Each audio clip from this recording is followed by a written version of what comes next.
Township Entrepreneurs Stories is a web series proudly brought to you by T.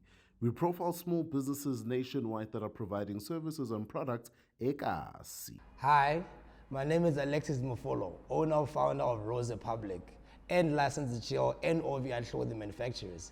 The reason we created this brand is for a capital house of clothing from the Free State, basically. Hence the name Rose Republic, meaning City of Roses. But now we just gave it a little twist and a nice name for a brand. So basically the reason we got into the brand, the clothing, is that we wanted to create something that is going to last in Bloemfontein and spread out through country, spread out countrywide. The full scope of our services is we manufacture clothing and we have branded clothing as well that we're selling as a brand, which is right here, Licensed to Chill, and the flagship brand, which is Rose Republic.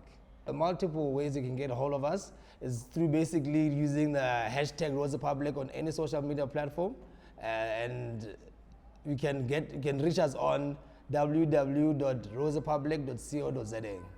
Hi, my name is Alexis and I'm a Township Entrepreneur.